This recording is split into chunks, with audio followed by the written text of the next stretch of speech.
कि हम लोग वचन से थोड़ा सीख सकेंगे और वचनों को हम लोग जान सकेंगे, क्योंकि ये समय जो है कि लेंट का चल रहा, उपवास काल चल रहा है। बहुत से लोग 40 दिन का उपवास होंगे, बहुत से लोग नहीं भी होंगे। बहुत लोग अपने अपने जितने की शारीरिक दशा है उसके अनुसार लोग उपवास कर रहे हैं। तो हम लोग भी प्रभु के लोग पाए जाते हैं, तो हम लोग भी उपवास काल में पाए जाते हैं। तो धन्यवाद देते हैं कि बहुत अच्छा वचन भी पढ़ा गया, एक दूसरे के लिए प्रार्थना भी किया गया। और अब हम लोग वचन को सुनने के लिए तैयार हो जाएंगे और हम लोग वचन को पढ़ेंगे। आज हम लोग 3 बातों को सीखेंगे और प्रभु हम लोगों से जरूर बातचीत करेंगे और हम लोगों की मदद करेंगे, क्योंकि वचन उनका है, संदेश उनका है। हम लोग एक माध्यम है, उस माध्यम से हम लोग जो है कि खड़ा होकर के वचन को सिर्फ बोलते हैं। अगर प्रभु हमें वचन की भेद की बात को अगर नहीं समझाए तो हम समझ नहीं सकते हैं। चाहे हम कितने अपने आप को ज्ञानी समझें, अपने आप को कितना हम सामर्थ्यवान समझें, लेकिन असफल हो जाएंगे। लेकिन जब सामर्थ आएगी, पवित्र आत्मा आएगी, तो सारी बातों को बताता है। तो उसी बात को हम लोग आज सीखेंगे, कुछ कुछ बातों को। मैं पहली बात को आज हम लोग देखने के लिए जा रहे हैं। मेरे साथ निकाल लीजिए मत्ती रचित सुसमाचार, उसका 4 अध्याय और 3 पद। किसी जन को मिले तो पढ़ने में मदद करें। मत्ती रचित सुसमाचार 4 अध्याय और उसका 3 पद। तब परखने वाले ने पास आकर के उससे कहा, यदि तू परमेश्वर का पुत्र है तो कह दे कि ये पत्थर रोटियां बन जाए। आमीन। आइए प्रार्थना करेंगे। Praise the Lord, praise the Lord, praise the Lord. प्रभु हम तेरा धन्यवाद देते हैं, मुझ निर्बुद्धि मनुष्य को प्रभु आपने लोगों के बीच में खड़ा किया प्रभु, कि तेरे वचन को हम बांट सके प्रभु। लेकिन जब तक तू सामर्थ नहीं देगा प्रभु, जब तक तू पवित्र आत्मा नहीं देगा प्रभु, हम कुछ भी नहीं कर सकते मेरे परमेश्वर पिता। इस वचन में प्रभु तेरी सामर्थ को चाहते हैं, पवित्र आत्मा को चाहते हैं, तेरे ज्ञान को चाहते हैं परमेश्वर, ताकि हम लोगों के बीच में बोल सके प्रभु जी। पवित्र आत्मा सिखाने वाले आप है प्रभु, मेरे अंदर से होके बातचीत करे परमेश्वर पिता, और तू मदद कर प्रभु जी। इस वचन में प्रभु कोई मिलावट, कोई प्रभु जी अपनी ओर से प्रभु न बोलने पाऊं प्रभु। जो कुछ भी बोलूं प्रभु तेरे ओर से बोलने पाऊं और तेरी सामर्थ्य में होकर बोलने पाऊं। पवित्र आत्मा मेरी मदद करे, प्रार्थना यीशु के नाम से, आमीन। हम लोग आज वचन से पास्टर जी ने बहुत सुंदर तरीके से पढ़ा है, प्रभु उनको भी आशीष दे। और जो मेरा विषय है, पहला विषय है शरीर की अभिलाषा, है ना, शरीर की अभिलाषा। यहाँ पे हम लोग यीशु मसीह के जीवन से देखते हैं कि यीशु मसीह उपवास काल में थे और उन्होंने 40 दिन का उपवास किया था। और क्योंकि शरीर उनकी बिल्कुल कमजोर थी, क्योंकि पानी पीना नहीं है, भोजन ग्रहण नहीं करना है, किसी से बात नहीं करना है, सिर्फ परमेश्वर से बात करना है और उसकी सामर्थ को महसूस करना है। और जब 40 दिन पूरा हुआ तो उनकी शारीरिक अभिलाषा में पहला आया भूख। और जब भूख आया तो शैतान उनके जीवन में एक परीक्षा को ला करके खुद उनके सामने खड़ा हो गया और सोचा कि ये 40 दिन का भूखा प्यासा व्यक्ति है, इसको रोटी की आवश्यकता है। क्यों न इसकी जो शारीरिक अभिलाषा है, इस वक्त इसको जो है कि रोटी बहुत जरूरी है। और उसने अपने चाल को जो है कि चलने की कोशिश किया, लेकिन वचन बताता है, तब परखने वाले ने पास आकर उससे कहा, यदि तू परमेश्वर का पुत्र है तो कह दे कि ये पत्थर रोटी बन जाए। क्योंकि वहां पे परखने वाला जो शैतान था, उसके पास आकर के कहा, यदि तू परमेश्वर का पुत्र है। मेरे प्रियो, शैतान कहेगा तभी यीशु मसीह परमेश्वर का पुत्र नहीं है, क्योंकि परमेश्वर का पुत्र था। परमेश्वर ने उसको अद्भुत तरीके से इस दुनिया में भेजा था, लेकिन उसको शारीरिक अभिलाषा में फंसाने की पूरी कोशिश कर रहा था कि हम इसको किस तरह से इसी के जाल में इसको फंसाएं। आप परमेश्वर के पुत्र हैं, आप कह देंगे तो रोटी बन जाएगी ये पत्थर। सच में यीशु मसीह भी थोड़ी देर के लिए सोचा होगा, हाँ सच में मैं तो परमेश्वर का पुत्र हूं, इसमें मुझे भूख लगी है।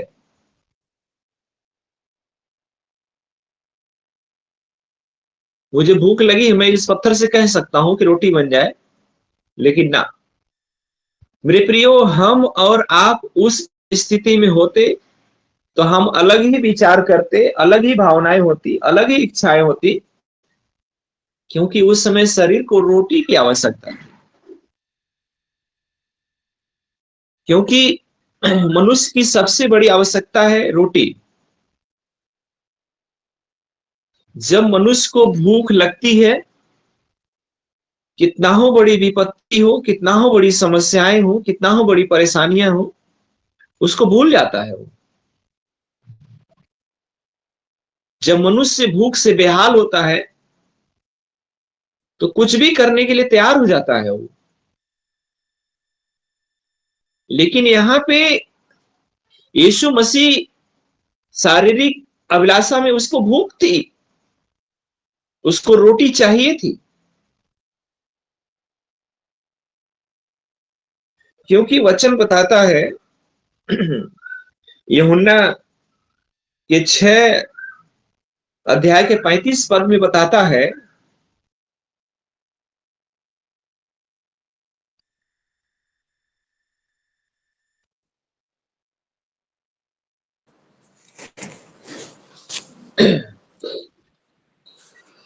यीशु ने हम्म उनसे कहा, जीवन की रोटी मैं हूं, जो मेरे पास आता है वह कभी भूखा न होगा, और जो मुझ पर विश्वास करता है वह कभी प्यासा न होगा। हालेलुया। कितना हालेलुया। प्रभु आशीष दे पास्टर जी आपको। वहां पे रोटी की बात हो रही है, पत्थर रोटी बनेगी। वहां पे परखने वाला बोला पत्थर से कह दे तो रोटी बन जाएगी। लेकिन यहां पे यीशु मसीह कह रहा, जीवन की रोटी तो मैं हूं, और जो मेरे पास आएगा वह कभी भूखा ना होगा, और जो मुझ पर विश्वास करेगा वो कभी प्यासा नहीं होगा। देखिए यहां पे कितनी वार्तालाप चल रहा है। यहां पे शैतान के बीच में और यीशु मसीह के बीच में वार्तालाप हो रहा है। परखने वाले ने कहा कि इस पत्थर से कह दो तो रोटी बन जाएगी, क्योंकि उसको भूख लगी है, उसको आवश्यकता है रोटी की। लेकिन यहां पे यीशु मसीह अपने आप को लिखा है कि यीशु मसीह प्रार्थना करता तो पत्थर रोटी जरूर बन जाती, लेकिन यीशु मसीह ने प्रार्थना नहीं किया, क्योंकि उसको अपनी स्थिति का पता था। इस बात को वह जानता था, यीशु मसीह को अपनी स्थिति के बारे में जानता था कि ये पत्थर तो रोटी बन जाएगी। लेकिन जीवन की तो रोटी मैं हूं। जो कोई मेरे पास आएगा ना तो वह कभी भूखा होगा, और जो मुझ पर विश्वास करेगा वो न कभी प्यासा होगा। यीशु मसीह वहां पे अपने आप को प्रकट कर रहा है कि लोग पत्थर के ऊपर न विश्वास करके मेरे ऊपर विश्वास करें, क्योंकि मैं पत्थर से बोल दूंगा, मैं प्रार्थना करूंगा कि ये पिता इस पत्थर को रोटी बना दे। मेरा पिता बना सकता है, लेकिन सिर्फ मैं तृप्त हो जाऊंगा, मेरी अभिलाषा पूरी हो पाएगी, लेकिन लोग नहीं तृप्त हो पाएंगे। यीशु मसीह को लोगों की चिंता थी, अपने बारे में उसको चिंता नहीं थी, उसको लोगों की चिंता थी। इसलिए उसने प्रार्थना नहीं किया रोटी के लिए, अपने अंदर की अभिलाषा को रखा, वो छोड़ दिया। ठीक है, मैं जानता हूं कि ये पत्थर रोटी बन जाएगी, बहुत आसान काम है, लेकिन उसने लोगों के बारे में चिंता किया कि जीवन की रोटी तो मैं हूं।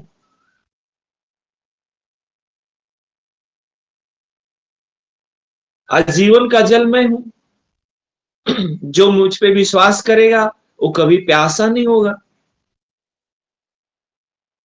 ये अभिलाषाएं हैं। मनुष्य की आज सबसे बड़ी अभिलाषा है रोटी। आज मनुष्य रोटी को प्राप्त करने के लिए अपने शारीरिक को इतना तकलीफ देता है, इतना परेशानी में लाता है, इतना तकलीफ ले आता है कि यहां तक कि वो बीमारी में भी चला जाता है रोटी के चक्कर में। लेकिन यीशु मसीह 40 दिन उपवास में है, उसके शरीर को रोटी चाहिए, लेकिन उसके हाथ में पावर था, उसके हाथ में इतनी सामर्थ्य, कुछ भी कर सकता था, लेकिन उसने कहा ना, जीवन की रोटी मैं हूं। जो कोई मुझ पर विश्वास करेगा उसे पानी भी मिलेगा, उसे रोटी भी मिलेगी। मेरे प्रियो, हम लोग इसी रोटी के लिए बहुत कुछ हम लोग जो है कि शरीर को दुख देते हैं, शरीर को कष्ट देते हैं। यीशु मसीह भी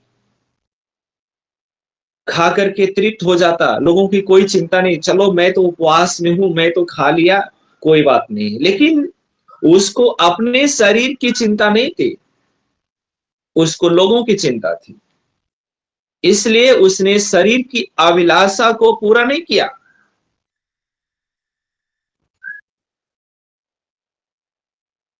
तो आज भी हम लोगों को अपने शरीर की अभिलाषा को नहीं, परंतु लोगों के जीवन को बचाने के लिए हमें कोशिश करना है। जिस तरह से यीशु मसीह जीवन की रोटी बन गया, जीवन का पानी बन गया, परखने वाला उसको बहुत परखा, बहुत घुमाया इधर से उधर, लेकिन यीशु मसीह ने उसके सामने एक रोल मॉडल खड़ा हुआ और उसको वहीं पे जो है कि परास्त किया। तो आज भी मेरे प्रियो, शैतान हमको परखने के लिए तमाम जो है कि युक्तियों को, तमाम योजनाओं को लेकर के आता है, लेकिन यीशु मसीह ने उसको वचन के द्वारा उसकी युक्तियों को असफल किया। तो आज भी हमें शारीरिक आवश्यकताएं होंगी, शारीरिक जरूरतें होंगी, लेकिन उसको दरकिनार करके हमें यीशु मसीह को प्रथम स्थान देने की जरूरत है, पहला स्थान देने की जरूरत है, वचन को अहमियत देने की जरूरत है। वहां पे यीशु मसीह ने वचन से बात किया कि तुम इन पत्थर की बात कर रहे हो, मैं तो जीवन की रोटी खुद हूं। मैं जब चाहूंगा तब तृप्त हो जाऊंगा, मैं जीवन का जल हूं, जब चाहूंगा तब पी लूंगा।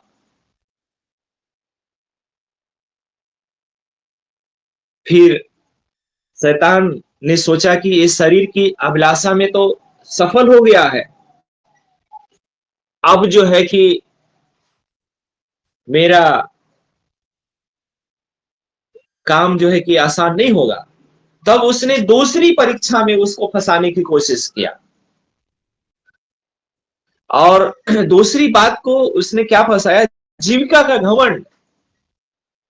अब तो ये इसको रोटी नहीं चाहिए, ये खुद जीवन का रोटी है, जीवन का जल है। तो उसने जीविका का घमंड मिला करके उसको जो है कि फंसाया। तो हम लोग देखेंगे मत्ती 4:6 में,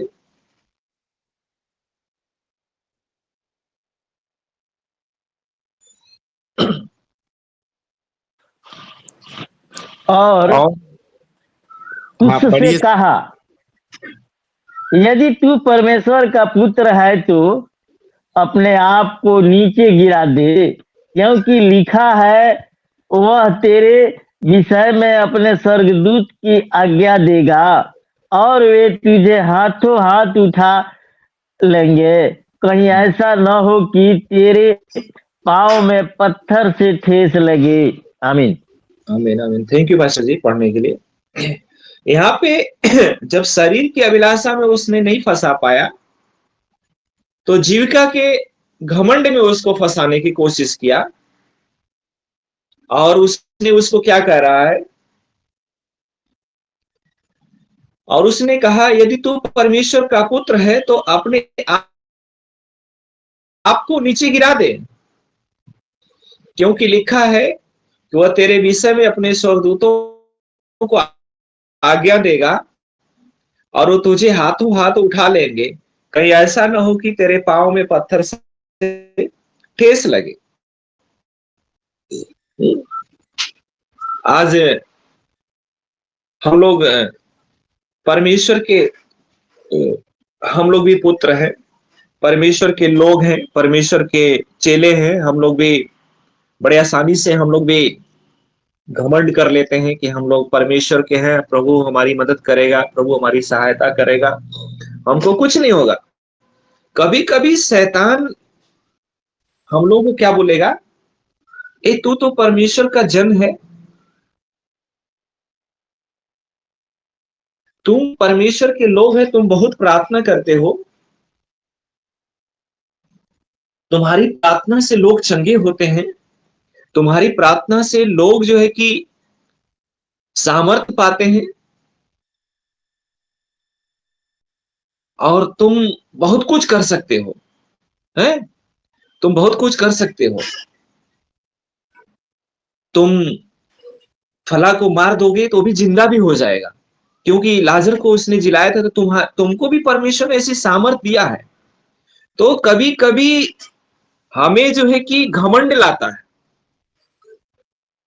हम तो बहुत अच्छा से प्रार्थना करते हैं, हम बहुत अच्छे से वचन को पढ़ते हैं, हमारी प्रार्थना के द्वारा लोग जो है कि चंगे हो जाते हैं, हमारी प्रार्थना के द्वारा लोग जो है कि धनवान हो जाते हैं।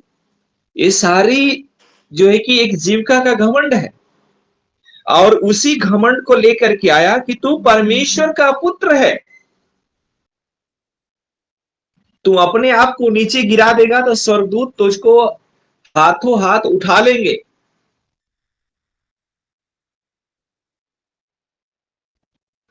मेरे प्रियो, आज हम लोग सीख रहे हैं कि कभी कभी शैतान हम लोगों को, जब हम लोग कुछ बातों में असफल हो जाते हैं, तो शैतान बोलता है, अरे तुम आत्महत्या कर सकते हो, तुम अपने आप को गोली मार सकते हो, तुम अपने आप को हानि कर सकते हो, परमेश्वर बचा लेगा। तुम मर जाओगे ना, तुम फांसी पे चढ़ जाओगे ना, तो तुम्हारे परिवार को, तुम्हारे लोगों को प्रभु संभालेगा। कभी कभी हमारे घमंड को ले आता है, कभी कभी शैतान इस चीज को हमारे बीच में, कभी कभी ऐसी बातों को लेकर के आता है जिससे हम उलझन में पड़ जाते हैं। जिस तरह से यीशु मसीह के सामने उसके घमंड को, अपने घमंड को दर्शा रहा है शैतान वहां पे, अरे तुम तो परमेश्वर के पुत्र हो, तुम तो कुछ भी कर सकते हो, तुम यहां से अगर गिरा दोगे अपने आप को तो स्वर्ग तुझको उठा लेंगे।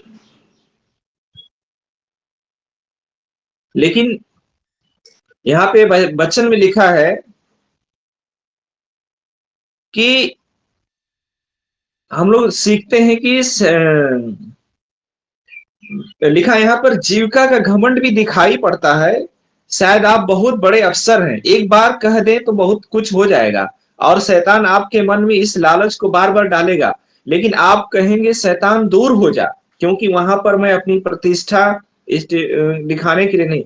कभी कभी लोगों को जीविका का घमंड हो जाता है, हम तो बड़े पादरी हैं, हम बड़े बहुत प्रचारक हैं, परमेश्वर ने मुझे सामर्थ्य दिया है। लोगों को बड़े बड़े, आज देख लीजिए, जीविका का घमंड होने, उनको एक सामर्थ है, बहुत बड़े अभिषिक्त दास हैं, उनसे मिलने के लिए लोगों को बहुत मुश्किल हो जाता है।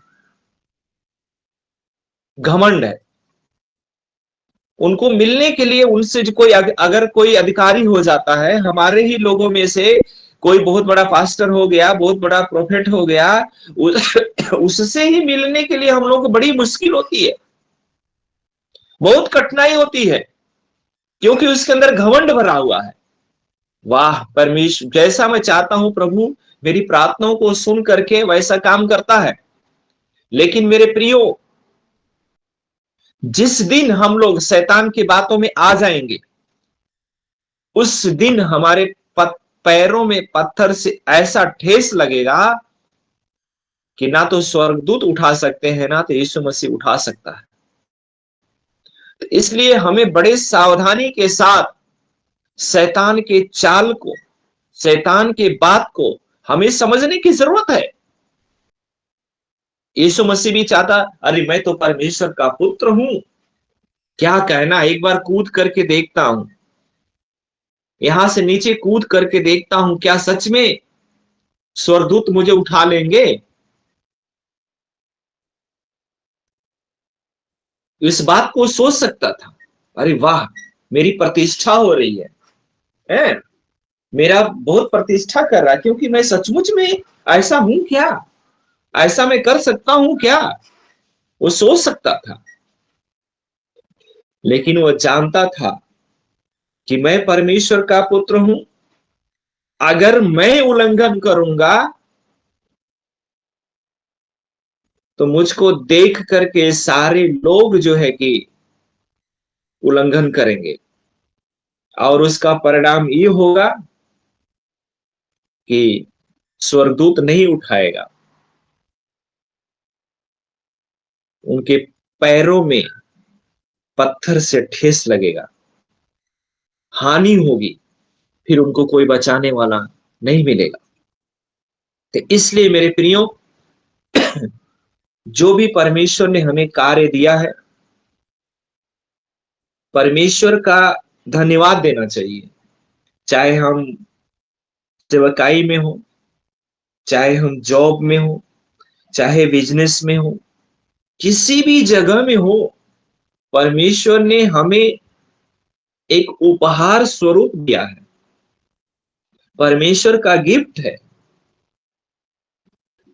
उसको हमें घमंड के साथ नहीं, बड़े नम्रता और दीनता के साथ हमें उस कार्य को करना है। हमें घमंड नहीं करना है कि मैं तो बहुत बड़ा बिजनेसमैन हूं, मैं बहुत बड़ा ऑफिसर हूं, मैं बहुत बड़ा सेवक हूं, मैं कुछ भी कर सकता हूं, क्योंकि मैं प्रार्थना करता हूं तो मुर्दे जिंदा हो जाता है, मैं प्रार्थना करता हूं लंगड़े दौड़ने लगते हैं। ना, ये सब घमंड की बातें हैं। अगर आपकी प्रार्थना के द्वारा मुर्दे जिंदा हो रहे हैं, प्रभु का धन्यवाद दीजिए। आपके द्वारा कुछ नहीं हुआ, आप क्या कर सकते हैं?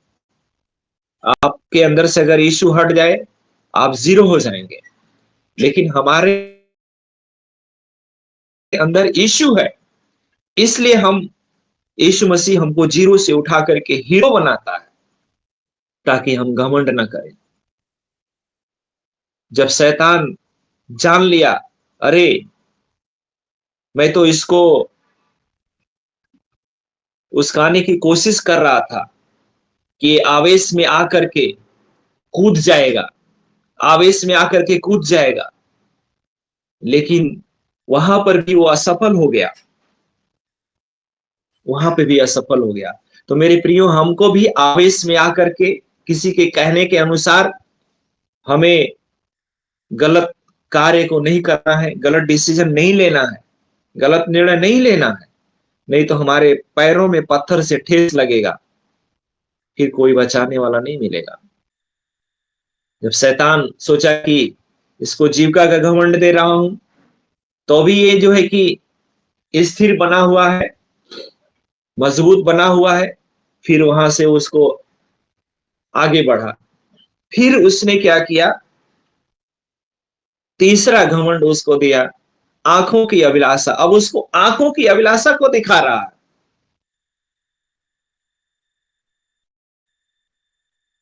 आंखों की अभिलाषा को दिखा रहा। हम लोग इसी मत्ती के 4:8 में पढ़ेंगे। तब इब्लीस उसे एक बहुत ऊंचे पहाड़ पर ले गया और सारे जगत के राज्य और उसका वैभव दिखाकर उससे कहा, यदि तू गिरकर मुझे प्रणाम करे तो मैं यह सब कुछ तुझे दे दूंगा। हालेलुया, आमीन। धन्यवाद पास्टर जी। कितना अभिलाषा को दिखा रहा है ना, अभिलाषा को दिखा कर रहा है। फिर शैतान ने उसे एक बहुत ऊंचे पहाड़ पर ले गया और सारे जगत के राज्य और उसका वैभव दिखाकर उसे कहा कि तू गिर कर मुझे प्रणाम करे तो मैं यह सब कुछ तुझे दे दूंगा। देखिए, आंखों की अभिलाषा। वहां पे यीशु मसीह देखा होगा, चारों तरफ देखा होगा, कितना अच्छा अच्छा इमारतें हैं, कितना सुंदर सुंदर जगह है, क्या क्या है। वो भी उसकी अभिलाषा में फंस सकता था, उसकी बातों में फंस सकता था। मेरे प्रियो, आज भी शैतान हमको बड़े बड़े सपने दिखाता है, अपने अभिलाषा में लेकर के आता। और कब सपने दिखाता है? जब हम बहुत ही निकटता में होते हैं, जब बहुत ही निकटता में होते हैं प्रभु के, तभी वो हमको सपना दिखाता है। अरे तुम्हारे लिए मैं ये कर दूंगा, तुम्हारे लिए मैं वो कर दूंगा, तुम्हारे बच्चों के लिए मैं ये कर दूंगा, तुम्हारी, अरे तुम इतना सा घर में क्यों, छोटे घर में रह रहे हो, तुम्हारे लिए मैं बहुत बड़ा घर दे दूंगा। कुछ कुछ बातों को ला करके हमारे सामने रखता है। जिस प्रकार से यीशु मसीह को सब कुछ दिखाया, सब कुछ दिखाया। अरे सारी सृष्टि को बनाने वाला तो हमारा परमेश्वर है। आकाश, पृथ्वी, सूरज, चांद, पशु पक्षी, पेड़ पौधे, सब कुछ तो बनाने वाला है। तो किस बात का हम उसको प्रणाम करें? वो क्या बनाया है? कुछ बनाया है? शैतान की औकात है कुछ बनाने की? क्या बनाया? कुछ नहीं बनाया है। सिर्फ मनुष्य को नाश करने के लिए, घात करने के लिए, उनके जीवन को समाप्त करने के लिए यही काम कर सकता है। उस सृष्टि को नहीं बनाया है। और जिसके सामने सृष्टि बनी है, जिसके सामने सब कुछ हुआ है, उसी को बोल रहा है कि तू प्रणाम कर मुझे तो मैं सब कुछ दे दूंगा, जो कि उसके अधिकार क्षेत्र में नहीं है। मेरे प्रियो, हमको धनवान बनाना, हमको ऊंचाई पे ले जाना, हमको लोगों के बीच में मान सम्मान प्रतिष्ठा देने वाला यीशु मसीह है, शैतान नहीं है। कुछ नहीं दे सकता, क्योंकि झूठ बोलने वाला है, झूठ का पिता है। झूठ बोल करके हमारे बहुमूल्य जीवन को नष्ट करता है। और हम लोग आंखों की अभिलाषाओं, आंखों की चकाचौंध में हम लोग फंस जाते हैं, कभी यहां कभी वहां, कभी यहां कभी वहां। फंस जाते हैं। अरे ये पास्टर तो हमको कुछ नहीं देगा, ये संस्था हमको कुछ नहीं देगी, वो तो हमको गाड़ी दे रहा है, वो तो हमको जो है कि हाउस रेंट दे रहा है, ये दे रहा, वो दे रहा है। मेरे प्रियो, हम लोग उसके पीछे भागते भागते पता चला कि ना तो एक देहात में कहावत है ना,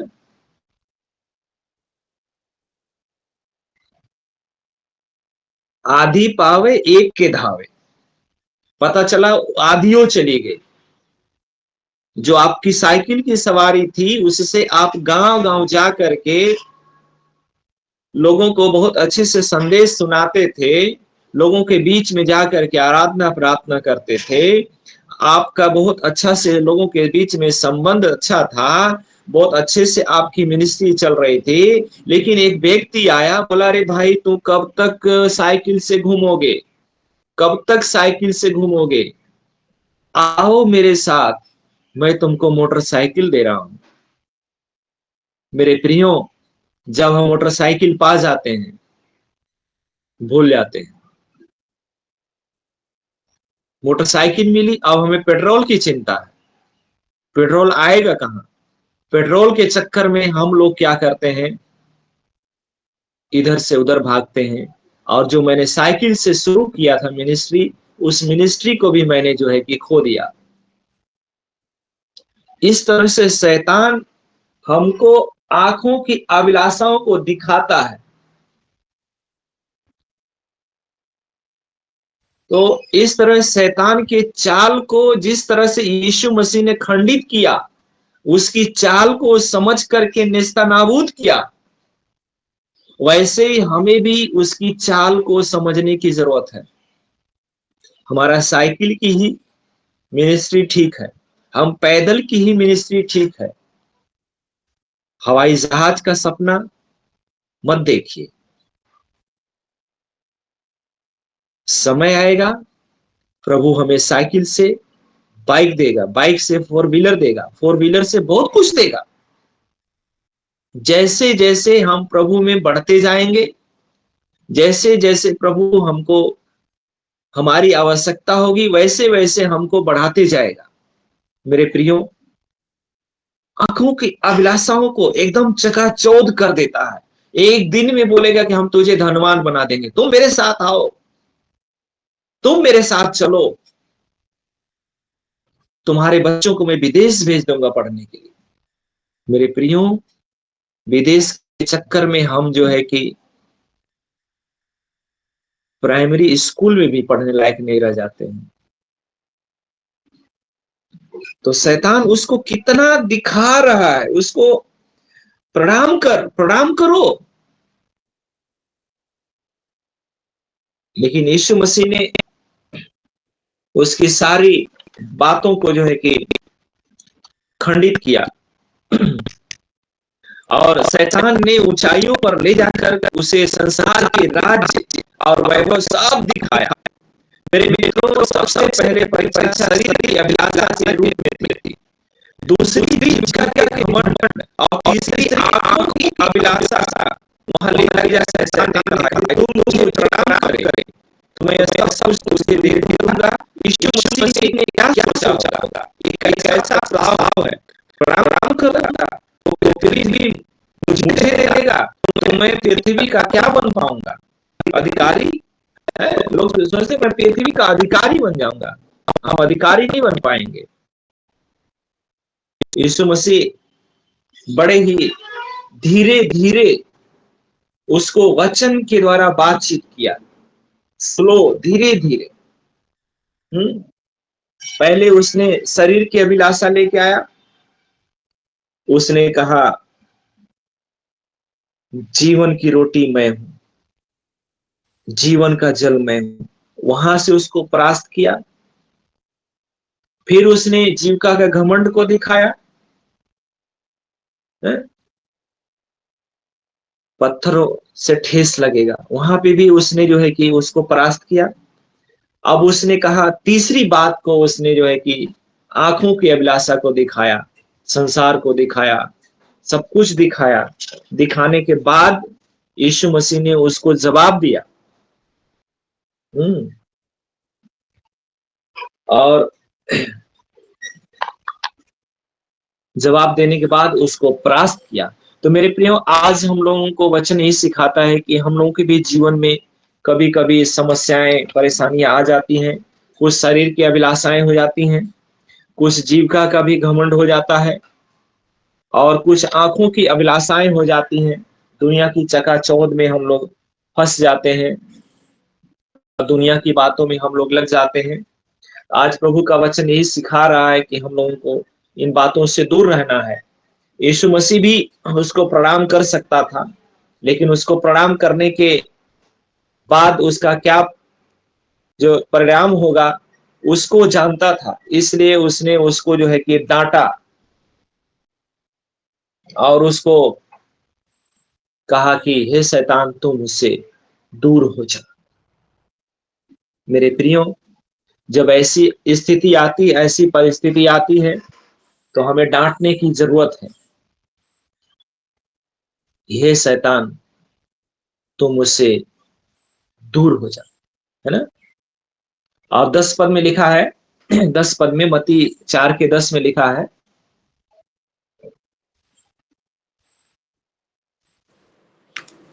तब यीशु ने उससे कहा,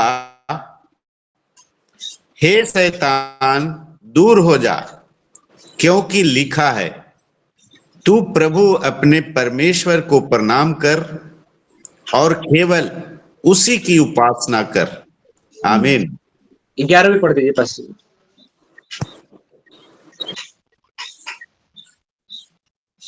11वीं पढ़ दीजिए। जी सर। तब शैतान उसके पास से चला गया, और देखो, स्वर्गदूत आकर उसकी सेवा टहल करने लगे। आमीन। देखिए, ये सारी बातों को उसको फंसा रहा था यीशु मसीह को, लेकिन यीशु मसीह ने लास्ट में एक शब्द बोला, हे शैतान, दूर हो जा, क्योंकि लिखा है कि तू प्रभु अपने परमेश्वर को प्रणाम कर और केवल उसी की उपासना कर। तब शैतान उसके पास से चला गया, और देखो, स्वर्गदूत आकर उसकी सेवा टहल करने लगे। आमीन। इतना अच्छी बात है कि यीशु मसीह ने शैतान को बोला दूर हो जा, और ये लिखा है कि तो प्रभु अपने परमेश्वर को प्रणाम कर और केवल उसी की उपासना करना। तब शैतान उसके पास से क्या हुआ, चला गया, और वहां पे तुरंत यीशु मसीह की सेवा करने के लिए स्वर्गदूत लोग आ गए। तो मेरे प्रियो, जब हम इन सब कार्यों का, इन सब बातों का जब सामना करेंगे ना, तो शैतान हमसे दूर हो जाएगा। और जब शैतान दूर होगा, तो स्वर्गदूत आकर के हमारी मदद करेंगे, हिफाजत करेंगे। तो मेरे प्रियो, आज हम लोगों ने वचन से यही सीखा है कि हमें शरीर की अभिलाषा जब आए, तो इससे भी हमें वचन से बात करना है, उसको जवाब देना है। जीविका का घमंड आए, जिस प्रकार से यीशु मसीह ने वचन से बात किया, वैसे हमें भी बात करना है। आंखों की अभिलाषाएं जब आए, तो इससे भी वचन से बात करना है, और वचन से बात करके शैतान को डांटने की जरूरत है। भागो, तुम मेरे जीवन से दूर हो जा, सिर्फ प्रभु की उपासना कर। चला जाएगा, चला जाएगा, और स्वर्गदूत हमें ताकत देंगे। पवित्र आत्मा हमारी मदद करेगी, पवित्र आत्मा हमारी सहायता करेगी। तो प्रभु के नाम की महिमा स्तुति हो। आज हम लोगों ने सीखा है कि प्रभु ने कैसे कैसे हम लोगों को बचाने के लिए, हमें छुड़ाने के लिए हमें वचन दिया है, हमें ताकत दिया है, हमें बुद्धि दिया है, पवित्र आत्मा दिया है, ताकि हम उसकी सहायता से हम लोग जो है कि अपने जीवन को बचा सकें और दूसरों को बचा सकें। इस वचन के द्वारा प्रभु हम सब लोगों को बहुत ऐसे आशीष दें। आमीन।